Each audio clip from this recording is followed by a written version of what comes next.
Hi there, I'm Jodi. I thought buying my own home would mean finally having a place that was mine, but instead, my mom gave my bedroom away to my pregnant sister, without even asking me. It didn't stop there. The house, my memories, my dignity, slowly erased, piece by piece. How does a family justify making you a stranger in your own life? Before we dive in, have you ever felt like an outsider, right where you were supposed to belong? Let's talk about it. The late summer air clung to my skin as I stepped through the front door, expecting the familiar scent of lavender and old wood.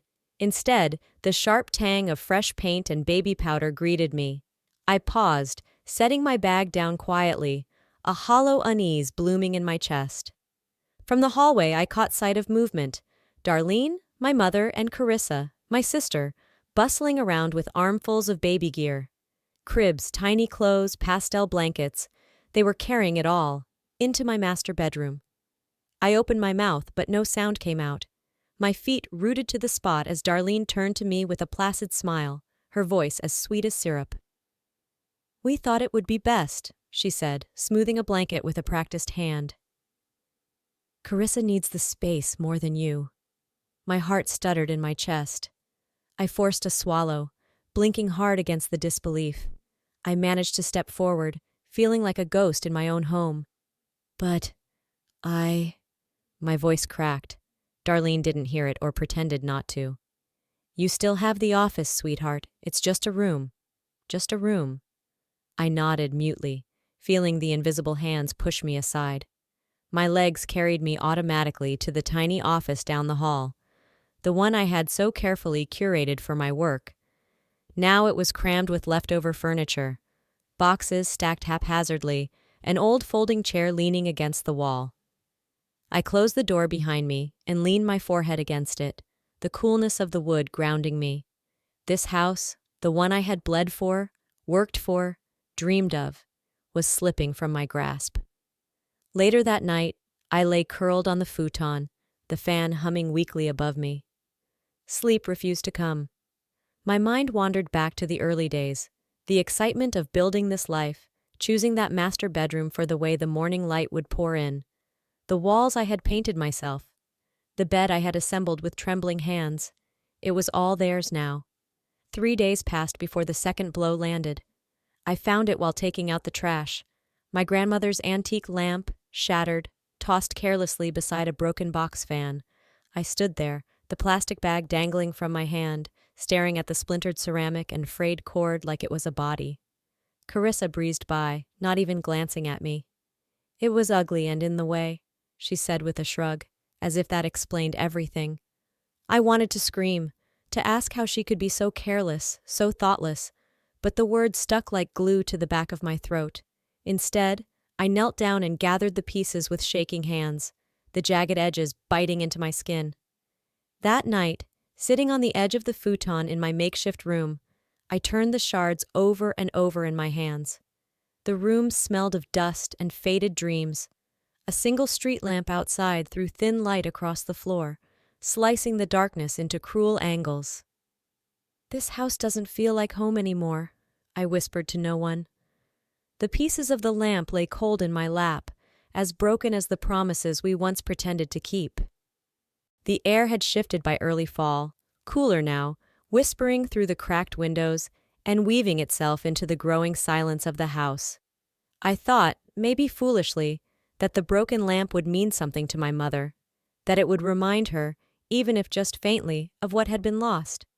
Sitting across the kitchen table one afternoon, I cleared my throat, feeling the words catch. "Mom, that lamp was from Grandma. I just wish someone had asked before throwing it out." Darlene didn't look up from her crossword puzzle. She merely shrugged, pen tapping lazily against the paper. "You need to let go of old junk, Jodi. Grow up." The words fell between us like a slammed door. I sat there, the knot in my throat swelling, swallowing the hurt whole because what else was there to do? Across the room, Carissa rocked in the chair, her hands resting casually over her belly, as if the world already owed her a crown. Dinner that night was quieter than usual, broken only by the clink of forks against chipped plates. I picked at my food, not tasting it, heart still stinging from my mother's indifference. Between bites of casserole, Darlene said casually, "We were thinking it would be wonderful if you could pitch in for some of the baby things. Carissa needs a new crib, stroller, the essentials." Carissa smiled sweetly at me across the table, her eyes gleaming. It was the kind of smile that came with the certainty that no one would dare say no. I blinked, caught between shock and a sudden hollow exhaustion. My fork paused midair. I opened my mouth, but the words tangled and disappeared. Instead, I nodded mutely. Anything to keep the fragile peace I was no longer sure was worth keeping. Later, lying on the worn-out futon, I stared at the ceiling fan creaking above me. My mind wandered to dusty corners of my childhood. The birthdays where my cake was shared with someone else's celebration. The gifts that were once someone else's discards wrapped hastily in new paper. I had always been the one to make room, to sacrifice without being asked. Maybe it had always been this way. Maybe I had just finally grown tired of pretending otherwise. That night, I opened my laptop and transferred the money Darlene had hinted at so heavily. The screen glowed bright in the darkness, illuminating the emptiness gnawing at my insides. I stared at the confirmation page long after the transaction was complete, my finger hovering over the trackpad, unwilling to close it. Maybe peace isn't worth this price anymore. The thought lingered longer than I was willing to admit, settling into my bones like the first real cold of the season. The days grew shorter, the shadows stretching longer against the tired walls of the house. I moved through them like a ghost, quieter now, less willing to disturb the illusions everyone else so desperately clung to. One afternoon, I came home earlier than expected. The faint laughter drifted from the backyard before I even stepped inside. Curious, or maybe just needing to feel normal for a second, I followed the sound. The yard, my yard, was a sea of folding chairs, plastic cups, blaring music, and faces I didn't recognize. A stranger lounged in my garden chair, sipping from a bottle of my soda like it was his birthright. Another kicked his shoes off into my flower beds, crushing what few blooms the late fall had spared. I barely noticed Trent among them until he sauntered over, a wide grin plastered across his face. "Relax, it's family," he chuckled, clapping me on the shoulder as if that excused everything. I didn't respond. The words tasted sour on my tongue. Family. That word had become a leash around my neck, tightening a little more each day. Later that evening, I overheard them through the cracked kitchen window. Carissa's voice high and gleeful as she bragged to her friends about the new stroller, the crib, the designer baby clothes. How she had lucked out with getting everything she wanted without lifting a finger. I closed my eyes, the blood pounding in my ears. That money, wrung from my shrinking account, paraded like a trophy. My sacrifices were trophies to her. Maybe this was temporary, I whispered to myself. Maybe once the baby came, things would calm down. Maybe I could survive this slow bleeding for a few more months. But somewhere deeper, in the part of me that still remembered who I had been before all the quiet betrayals, I knew better. Flashes of old birthdays resurfaced, balloons popping too soon, presents quietly regifted to cousins who needed it more. Space that was always theirs first, mine only if there was anything left over. It had never been about family. It had always been about what they could take. That night, I sat on the back steps, the cool concrete biting through the thin fabric of my jeans. The smoky scent of barbecue clung to the air, staining the stars with grease. A neighbor walked past, waving. "Looks like you've got a full house these days." I forced a smile, one that didn't reach my eyes, and waved back. Inside, laughter and music spilled through open windows, wrapping the house in a mockery of warmth. I stared up at the inky sky, the stars brittle and cold, and thought, it's not my house anymore. I'm just a guest who pays the bills. The night air was sharp as I stepped onto the back patio, the laughter and music wrapping around me like a noose. Another party, another invasion. No invitation, no warning, just more bodies filling the spaces that were once mine. I hugged my arms around myself, standing awkwardly by the doorframe. In the middle of the yard, Trent held court like a king in a paper crown, beer sloshing dangerously close to the brim of his cup. When he spotted me, a wicked grin split his face. He lifted his drink and shouted, Every party needs a party pooper, right? Thanks for volunteering, Jodi. The laughter exploded around me, loud and harsh and wrong. I froze, cheeks burning as dozens of eyes turned my way. Strangers, neighbors, people who didn't know me but would remember this moment, this humiliation. I turned away before they could see the tears threatening to spill. Later, when the crowd thinned and the music dulled into the background hum of conversation, I found myself passing through the kitchen where Carissa leaned casually against the counter, her belly brushing the edge. She smiled, slow and smug. "It's not just your house anymore, Jodi. It's ours." The words punched the air from my lungs. I staggered back, gripping the counter for support. She said it so easily, like stating the weather, so certain, so entitled. I wanted to scream, to demand they all leave, to tear down the fantasy they were building on the ruins of everything I had worked for. But my throat stayed closed, a tight, aching knot sealing the fury inside. I retreated to the office that had become my prison, shutting the door softly behind me, locking it against the world. The lock clicked with a finality that echoed inside my chest.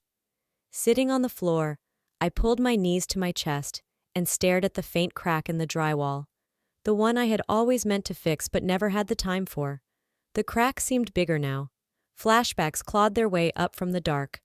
Birthday gifts, shared with cousins, trophies handed over to siblings because they needed the encouragement more. Rooms repainted to match someone else's dreams. It had never been mine. Nothing ever had. A single tear slid down my cheek, hot against the cold skin. If they won't respect my place here, maybe it's time I make them see it another way. For the first time in a long time, the thought didn't feel like a betrayal. It felt like survival. The cold seeped into the house long before winter officially arrived, sneaking in through cracks in the foundation, pooling in the spaces between words left unspoken. I heard it first, Clifford's voice low, gruff, carrying through the paper-thin walls as he spoke with Carissa in the kitchen. Their words blended together, but one sentence landed sharp and clear. "A real family shares, Jodi." I stopped in the hallway, invisible again, just like always. The words lodged somewhere between my ribs, scraping raw against the memory of everything I had tried to build here. Clifford had always been quiet, passive, but somehow that made this betrayal sharper, not softer. He didn't need to shout to cut me to the bone. Later, during his birthday party, the house swelled with laughter and light that didn't seem to reach me. I stayed near the back, an observer in my own life, my own home. Carissa flitted between guests, glowing with the effortless ease of someone who had never been told no. Trent stood beside her, holding court with a grin that made my skin crawl. When it came time for toasts, Carissa raised her glass, voice syrupy sweet. "We're lucky to have such a tight family," she said, turning just enough to look directly past me as if I were nothing more than an old coat hanging forgotten on the wall. The guests murmured their agreement, and Clifford beamed, proud and oblivious. Not once, through all the clinking glasses and wide smiles, did anyone say my name. I had never felt so erased. I gripped the small wrapped gift tucked deep into the pocket of my jacket, my fingers numb against the paper. I had spent weeks finding the perfect thing for him, a rare record from his favorite band, something he'd once mentioned in passing. It stayed hidden, unopened, unneeded. As the party wound down and guests filtered into the night, I slipped out quietly, unnoticed. The door clicked shut behind me, muffled by the hum of conversation that no longer included me. Outside, the night wrapped around me, brittle and cold. I stood on the front lawn, staring up at the glowing windows that once promised safety and warmth. Maybe blood isn't thicker after all. Maybe it's just heavier to carry. The thought pressed heavy against my chest, but it didn't break me. Not this time. I tightened my grip on the still-wrapped gift, feeling its weight as a reminder, not of what I owed, but of what I no longer had to prove. They won't even notice if I disappear, but they'll notice when I take back what's mine. The cold had settled into every crack of the house by late November, a heavy silence lingering in rooms that no longer felt like mine. I moved through the gathering like a ghost again, an outsider wrapped in smiles that didn't reach their eyes. The kitchen table was cluttered with half-eaten cake and unwrapped presents when Carissa's voice cut through the hum. "Dad," she said, holding up a small, wrapped box with a practiced flourish, "you mean so much to us. I knew exactly what you'd love." My heart stopped. It was the record I had spent weeks tracking down, tucked neatly in the same patterned paper I had used before shoving it deep into my closet. My fingers tightened around the stem of my wineglass until the cheap crystal creaked in protest. I said nothing. I smiled thinly when Dad beamed and pulled Carissa into a hug. I watched, invisible once again, as something sacred slipped out of my hands without a fight. Days later, I came home to find a new lock installed on what had once been my bedroom. No one had warned me. No one had asked.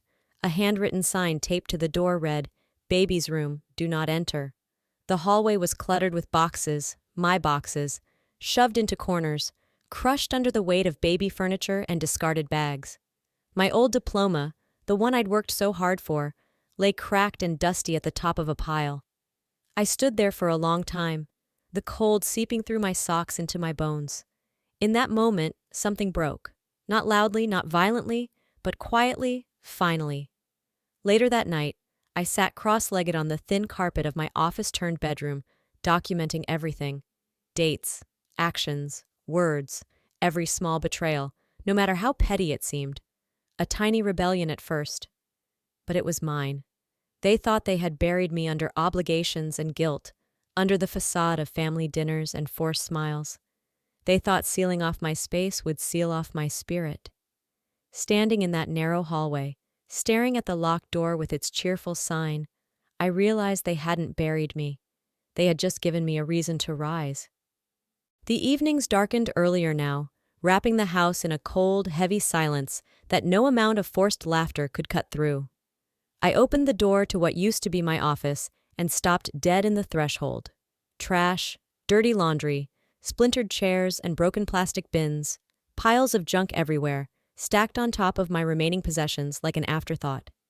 Near the corner, my old photo albums, pictures of birthdays, graduations, fleeting smiles, lay torn open, pages curled and stained. It wasn't neglect. It was a message. I stood there, swallowing the bile rising in my throat, willing myself not to scream. But something inside me, the last soft part, cracked. That night after dinner, Carissa and Trent cornered me in the living room. Trent lounged on the couch like a man who already owned the deed, while Carissa held a crisp stack of papers out toward me. "Just a formality," she said, her voice sugar-coated with false concern. "You wouldn't turn your back on family, right?" I took the papers with numb fingers, my eyes skimming over the words. An agreement, a trap disguised as kindness. They wanted indefinite residence, no rent, no obligations. My home, signed over to their whims. I was supposed to smile and nod and let them carve out what little was left of me. I let the silence stretch until even Trent shifted uncomfortably. Then, very slowly, I set the papers down on the coffee table. I looked Carissa dead in the eye. "This is not your house," I said, my voice low but steady. "It never was. It never will be." For a moment, a flicker of something crossed her face. Surprise, maybe even fear. Without another word, I turned and walked away, the click of my shoes against the hardwood floor sounding louder than any argument could have. As I reached the hallway, I heard Trent's voice, low and furious. "Time to show her what real consequences look like." I didn't stop. I didn't turn around. They just made their first real mistake. The winter cold was no longer something that seeped under the door. It lived in the walls now, wrapped itself around every word spoken inside the house. One evening, Carissa cornered me near the back door, her face stretched into a smile so thin it looked painful. "You know," she said sweetly, brushing an invisible speck from her sleeve, "if you keep pushing this, people might start to think you abandoned your pregnant sister." I froze. She leaned closer, lowering her voice just enough. "You know how easily people believe the worst when it's about someone like you?" The words hit harder than any slap could have. For a moment, I said nothing, just watched her walk away, her laughter trailing behind her like a smirk carved into the air. The next morning, I found a letter in the mailbox. It was from a loan company I didn't recognize. At first, I thought it was junk mail, until I read it. Trent had used my home address to secure a personal loan, without my knowledge, without my permission. The blood drained from my face as I scanned the paper again and again, willing the words to change. They didn't. Standing in the freezing kitchen, letter trembling in my hand, something inside me shifted. Not the helpless kind of heartbreak that had dogged me for months. This was different. Colder. Sharper. If they want war, I thought, they'll get war, but it'll be fought with contracts and signatures, not screaming. I made the first call before lunchtime. A real estate lawyer who didn't know me, didn't care about family drama, only facts, papers, signatures. The clean surgical tools I needed. I spent the next few days gathering every scrap of evidence, dates, photos, copies of that damn letter, all while Carissa laughed with Darlene in the living room, throwing their heads back like life was still a game they were winning. They still think I'm trapped. They'll never see it coming. The sky hung heavy and low over Richmond that morning, the streets slick with a thin layer of ice, every step crunching underfoot like the world was trying to break itself open. The envelope sat on my kitchen table like a threat. The second letter from the bank. I already knew what it would say, but I opened it anyway, hands steady now, because I had long since run out of room to flinch. Your credit score has been negatively impacted. Trent's debt tied to my address. My name, my life, was poisoning everything I'd built. I called the bank, waited on hold until my skin prickled with cold sweat. "I'm sorry, ma'am," the agent said, his voice clipped and tired. "There's little we can do without legal documentation proving you didn't authorize it." Little we can do, little anyone had ever done, but not this time. By noon, the sheriff's notice was posted on the front door, a bright, ugly reminder that consequences didn't always knock. They bulldozed their way in. I watched from the living room window as Trent and Carissa stumbled through the icy driveway, trying to cram their belongings into trash bags and broken boxes. Carissa shrieked something about betrayal, about family. Trent kicked over a snow-crusted flower pot on his way out, a final, childish act of defiance. I didn't move. I didn't open the door. I just watched. Darlene and Clifford left 2 days later, their exit quieter but no less final. No apology, no explanation, just the crunch of tires on frozen gravel, fading into the mist. I stood on the porch, wrapped in my old wool coat, the cold slicing through it like paper. I didn't wave. Inside, the house echoed with emptiness. Every footstep sounded too loud, too sharp. Every room felt both too big and too small. I walked through it slowly, touching the walls, the windowsills, the cracked edges of door frames. This was mine again. But so was the silence. I sat down on the bare living room floor, knees pulled to my chest, and cried, not just for what I had lost, but for what I had finally found buried under all the wreckage. Freedom isn't free. It cost me everything I thought I needed. It gave me everything I truly did. The house would take time to heal. So would I. But for the first time, I wasn't waiting for anyone else to give me permission to begin. And as the last of their taillights vanished into the winter fog, I finally exhaled, free, but forever changed. Freedom comes with a price, and sometimes that price is letting go of people you once called family. I learned that healing isn't about waiting for apologies that may never come. It's about standing up, reclaiming your voice, and building the life you deserve, even if you have to build it alone. If there's one thing I hope you take from my story, it's this. Your peace is not up for negotiation. Protect it, even if it means walking away from the people you thought would stand by you. Now, I'd love to hear from you. Have you ever had to reclaim your life from a situation that drained you? Drop a comment below. Let's talk. If this video touched your heart, leave a 1 in the comments or tell me where you're watching from. And if you didn't connect with it, I'd still love to know why and where you found us. Don't forget to subscribe to the channel so you won't miss more real stories that hit home. Your journey matters, and we're building a community here that understands exactly what it feels like to rise after being broken. See you in the next story.